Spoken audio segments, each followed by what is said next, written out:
ফিলিস্তিনকে সার্বভৌম রাষ্ট্র হিসেবে স্বীকৃতি দেওয়ার পথে আরও এক ধাপ এগিয়ে গেল যুক্তরাজ্য।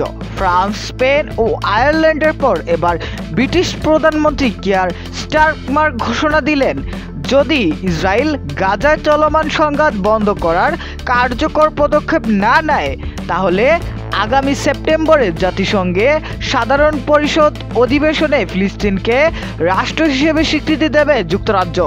সম্প্রতি ফ্রান্সে আনুষ্ঠানিকভাবে ফিলিস্তিনকে স্বীকৃতি দেওয়ার চূড়ান্ত সিদ্ধান্ত নিয়েছে এবং ব্রিটেনকেও একই পথে হাঁটতে আহ্বান জানায়। নিজ দেশের আইন প্রণেতাদের চাপ ও আন্তর্জাতিক সম্প্রদায়ের উদ্বেগের প্রেক্ষিতে এবার কঠোর অবস্থান নিল লন্ডন। প্রধানমন্ত্রী স্টারমার বলেন, আমাদের লক্ষ্য নিরাপদ ইসরায়েল ও সার্বভৌম ফিলিস্তিনের সহাবস্থান, কিন্তু দুই রাষ্ট্রভিত্তিক সমাধান আজ হুমকির মুখে। স্টারমার আরও জানান, শুধু গাজায় সংঘাত বন্ধ নয়, পশ্চিম তীরে দখলদারিত্বের অবসান ও মানবিক ত্রাণ সরবরাহ নিশ্চিত করাও যুক্তরাজ্যের শর্ত।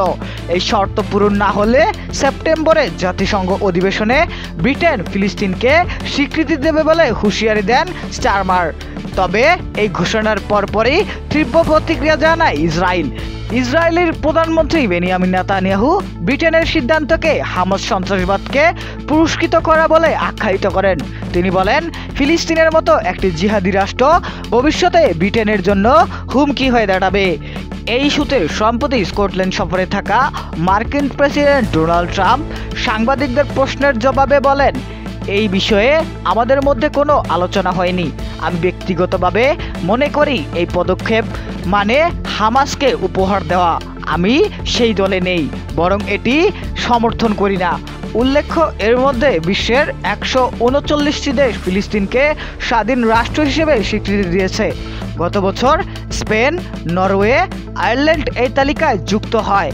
ইউরোপের আরেকটা দেশ মল্টাও ঘোষণা দিয়েছে আগামী সেপ্টেম্বরে জাতিসংঘ অধিবেশনে ফিলিস্তিনকে আনুষ্ঠানিকভাবে স্বীকৃতি দেবে তারা। বিশ্লেষকরা বলছেন, ইউরোপের পরাশক্তিগুলোর এমন অবস্থান মধ্যপ্রাচ্যের ভূ রাজনীতিতে বড় পরিবর্তনের আভাস দিচ্ছে। তবে এ পদক্ষেপ ইসরায়েলের সঙ্গে পশ্চিমা বিশ্বের সম্পর্কে নতুন করে টানাপোড়েন দেখা দিতে পারে বলেও আশঙ্কা করছেন অনেকে।